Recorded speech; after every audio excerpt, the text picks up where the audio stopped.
way you go about keeping your skill sets sharp? I'm always going to school. Always going to school? Yeah. Taking classes? Taking class from people who are awesome, and I just try to learn what they do and incorporate that into mine. Cross-pollination is critical for any artist. I think it's vital. And so I try to surround myself with people who are just like infinitely more talented than I am, and usually that makes me better and really more inspired. Sketchbooks? Do you guys keep a lot of sketchbooks or something like that? Always? Okay, excellent.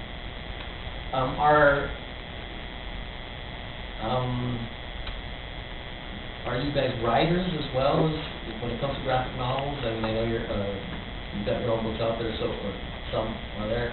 How much writing do you do? How much of it is just illustration or graphic art? For me, it's mostly drawing, I guess, because that's the thing that I feel more confident in.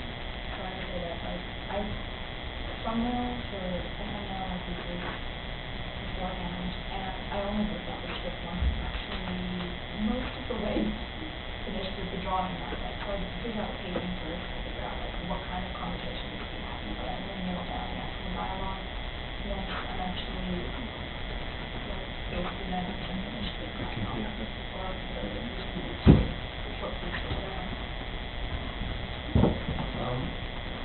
How about yourself?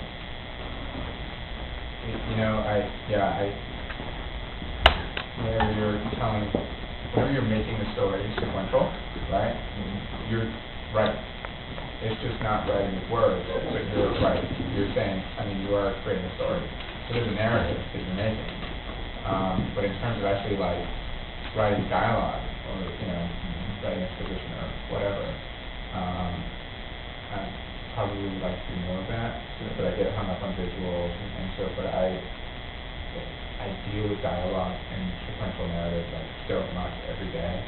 It's almost, I think now I would write very differently than I did when I was working in comics a lot more. When it was my core job. If I went back, it would be night and day, totally different. Simply because I've worked with so many writers.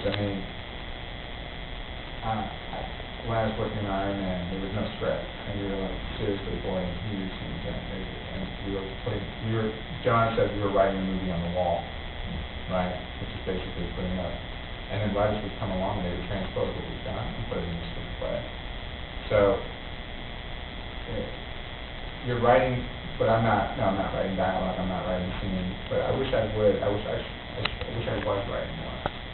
I think I know what you mean. I'm sort of illustrating largely what I've done the whole time, but when I first actually started to write my own, I had to sort of make that sort of mental jump, if you will, because I thought I needed to be a writer at first, but then realized that it was much easier for me to write visually and respond to the visual, and then sort of have the writing follow that, and it just seemed more natural. I don't know if that's common to people who are visualist first or not. You look like you're nodding your head like you think. I don't know, how does it work for you? I've got to say that I should give you guys a disclaimer. I'm an actual English lit major. I'm not an art major, although I've taken extensive art classes and all that. Film too. I saw myself as a filmmaker. I'm not. I'm kind of a fraud when you sit me down and say you're a graphic novelist. I think I'm doing graphic novels because I'm used to sequential storytelling, storyboards and all that. Love it, but I actually write first. That's the first thing I will do. Sit down and I will just, in my own way, sit down and write first. Either using Final Draft or just, write out the whole story. In fact, everything you see there. I spent about 10, 12 years researching. And when we were talking about being able to draw, you asked me to draw a late Roman helmet, and I could draw from memory.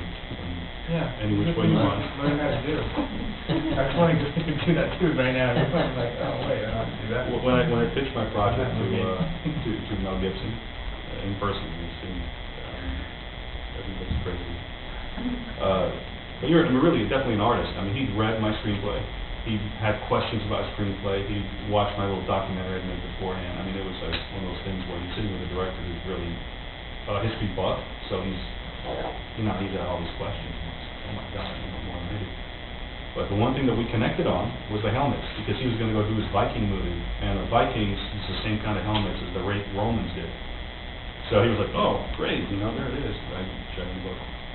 So that's the first thing he connected to, so it's kind of funny because that became kind of an emblem thing of the project, you know, that same kind of helmet, the same guy keeps showing up, both on the Persian side and the Roman side. But yeah, that's where it comes out of. I mean, for me, it's like, while I'm sitting there writing, I'm also doodling. Then I start, and if you're talking to me about an idea, we're sitting there having an idea, you'll see a line, you know, whatever notepad that someone has in college, and you'll see a little bunch of like side illustrations on the side, and then my more Greco-esque kind of caricatures of people. And sitting there just trying to draw everything, because at some point your mind just says, that's enough words, let's go right to the picture. Because really, I mean, sequential art, sequential storytelling through art is the oldest written, inscribed communication we have. I mean, on the cave walls, they were animating, they were drawing these animals that you went back and forth with your torch. They actually started running. I mean, people were already doing this. So this whole abstract art we call writing came much later, you know? So, no, I mean, the point is, I mean, I think this is kind of where we're getting at. The thing about graphic novels, especially when you hold one in your hand, there is that primal connection you're going to get, without getting too metaphysical, but there is something we're going to respond to with that. You know, like you walking into a cave and seeing a hunt or a horse or something, someone hundreds of thousands of years ago sat down and painted. Someone very much like us, just like, there you go, here's the graphic story of my hunt.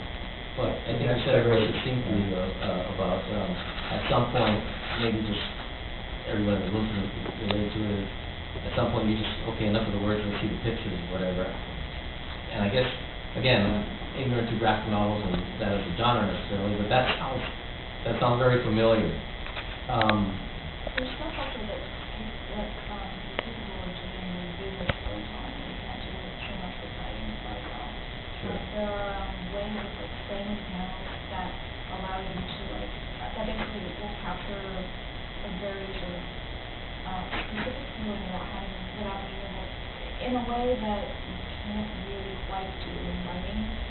There's like having to do the timing for visual storytelling, and that's part of why thumbnailing for me is a really big part of the process.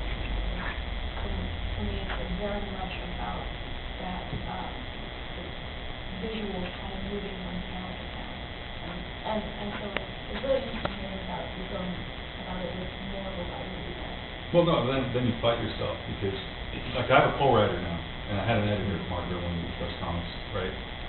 I'm always battling with him, in a good way, because I'll put in all these words, and I'll go, we're going to use this, the rest of it we're going to throw away, because I can say this visually. You can just have a guy go like this, and you know exactly what he's saying. So, that whole wordiness people want, and then the writer's all, oh, those are perfect words. But thank you. Anyone who's in books